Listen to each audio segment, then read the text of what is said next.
বাংলাদেশ জাতীয়তাবাদী দল কর্তৃক 1996 সনে 13 অ্যামেন্ডমেন্ট হয়েছিল এবং সেখানে তত্ত্বাবধায়ক সরকার ব্যবস্থা প্রবর্তন করা হয়েছিল। ওই তত্ত্বাবধায়ক সরকারের অধীনে বাংলাদেশে পরপর 2টি নির্বাচনই হয়েছে, অত্যন্ত নিরপেক্ষভাবে সেই নির্বাচন হয়েছে। কিন্তু পরবর্তীতে সরকার এসে বিনা ভোটে নির্বাচন করেছেন এবং রাতের ভোট আর দিনের ভোট রাতে করেছেন। এইটার জন্যই তারা এই ভোট করার জন্যই রাজনৈতিক উদ্দেশ্য প্রণোদিতভাবে বিচার বিভাগকে ব্যবহার করেছেন। কিভাবে ব্যবহার করেছেন?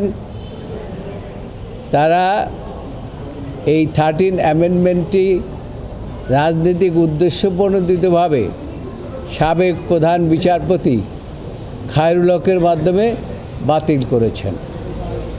তখনই আমরা বলেছিলাম এই যে খায়রুল হক যে এই কাজটি করলেন, এটা বেআইনিভাবে করলেন। কিভাবে বেআইনি হলো? তিনি প্রথমে একটি অর্ডার দিয়েছিলেন। সেই অর্ডারটা ছিল যে তত্ত্বাবধায়ক সরকারের অধীনে গণতন্ত্রের স্বার্থে আগামী 2টি নির্বাচন হতে পারে এবং সেখানে আপিল অ্যালাউ করেছিলেন মেজরিটি জাজমেন্ট হিসাবে। কিন্তু ইন দি মিন টাইম পুরো জাজমেন্ট আসার আগেই সংবিধান সংশোধন করে ফেললেন দিদেন ফ্যাসিস্ট সরকার, আওয়ামী লীগ সরকার। তারা একতরফাভাবে এই সংবিধান অ্যামেন্ডমেন্ট করে তারপরে তারা তত্ত্বাবধায়ক ব্যবস্থা বাতিল করলেন। ঠিক যেভাবে অ্যামেন্ডমেন্ট করলেন সেই অ্যামেন্ডমেন্টের প্রতি দৃষ্টি রেখে পরবর্তীতে খায়রুল হক তার রিটায়ারমেন্টের 16 মাস পরে একটা পূর্ণাঙ্গ জাজমেন্ট দিলেন। সেই জাজমেন্ট দিয়ে প্রথম যে জাজমেন্ট দিলেন সেই জাজমেন্ট থেকে ব্যত্যয় ঘটালেন। এই জাজমেন্টের কতগুলো বিষয় ছিল, যেমন এখানে মাইনরিটি এবং মেজরিটির ব্যাপার ছিল। এখানে মাইনরিটি জাজমেন্ট যারা দিয়েছেন তারা বলেছেন যে এই যে খায়রুল হক সাহেব প্রথম যে আদেশটি দিলেন এবং পরবর্তী আদেশ, এর মধ্যে আইনের ব্যত্যয় ঘটেছে এবং কি কি আইনের ব্যত্যয় ঘটেছে সেগুলো সেখানে এক্সপ্লানেশন আছে। অ্যাকর্ডিংলি আপনারা জানেন, আমি আগেও বলেছি যে তখন আমি এই সুপ্রিম কোর্ট আইনজীবী সমিতির সভাপতি হিসাবে সারা জাতির উদ্দেশ্যে বলেছিলাম খায়রুল হকের এই জাজমেন্টের পরে আজ থেকে দেশের মধ্যে বিশৃঙ্খলা শুরু হবে এবং কাটাকাটি, মারামারি এবং গুম খুন ইত্যাদি শুরু হবে, নির্বাচন ব্যবস্থা ধ্বংস হয়ে যাবে। এবং পরবর্তীতে আপনারা দেখেছেন তাই হয়েছে। যে কারণে আমরা এই 13 অ্যামেন্ডমেন্ট যে হয়েছে সেটাকে আমরা চ্যালেঞ্জ করেছি।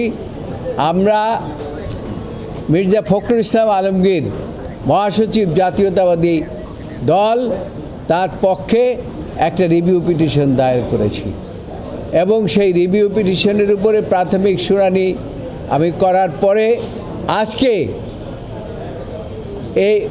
ওই পিটিশনের উপরে শুনানি হয়েছে এবং আরেকটি পিটিশন করেছিলেন বদিউল আলম মজুমদার সাহেব, তার উপরে তার অ্যাডভোকেট ছিলেন, তিনি আজকে সমাপ্তি বক্তব্য রেখেছেন। আর আমাদের যে আজকে সমাপ্তি বক্তব্য সেটা আমার বন্ধু, আমার কাছের লোক, তিনি সে সমাপ্তি ঘোষণা করেছেন এবং একই প্রেয়ার আমাদের ছিল। এই প্রেয়ারটা ছিল যে 13 অ্যামেন্ডমেন্ট হয়েছে সেই 13 অ্যামেন্ডমেন্ট আদালত যথাযথভাবে আবার পুনর্বহাল করবেন। তবে আমরা আগেও বলেছি যে এটা হবে প্রসপেক্টিভ। আজকেও রুহুল কুদ্দুস কাজল আর্গুমেন্ট শেষ করার অবস্থায় এই কথাটি বলেছেন এবং আদালত সব কিছু শুনে এখানে আরেকটি বিষয়ের উপরে আমরা দ্বিমত পোষণ করেছি বদিউল আলম মজুমদার সাহেবের অ্যাডভোকেটের সাথে। তিনি বলেছেন যে এই জাজমেন্টটা মাইনরিটি জাজমেন্ট কোনো জাজমেন্ট না, এটা মাত্র ওপিনিয়ন। কিন্তু আমাদের পক্ষ থেকে আমরা আগেও বলেছি, আজকে রুহুল কুদ্দুস কাজল সমাপ্তি বক্তব্য বলেছেন যে এটাও একটা জাজমেন্ট, মাইনরিটি জাজমেন্টকে জাজমেন্ট বলতে হবে। কাজেই মাইনরিটি জাজমেন্টকে কোনো অবস্থায় উপেক্ষা করা যাবে না। সেজন্য যে 3টি গ্রাউন্ডের উপরে লিভ দিয়েছিলেন, সেই 3টি গ্রাউন্ডই আমরা আইনগতভাবে আমরা সাবস্ট্যান্সিয়েট করেছি। আমরা আশা করি যে এই জাজমেন্টটি আগামী 20 তারিখে 20শে নভেম্বর প্রধান বিচারপতি ঘোষণা করেছেন যে এই পিটিশনের উপরে যে হিয়ারিং হয়েছে অ্যাকর্ডিংলি তারা যথাযথভাবে শুনেছেন এবং আগামী 20শে নভেম্বর জাজমেন্টের দিন ধার্য করেছেন।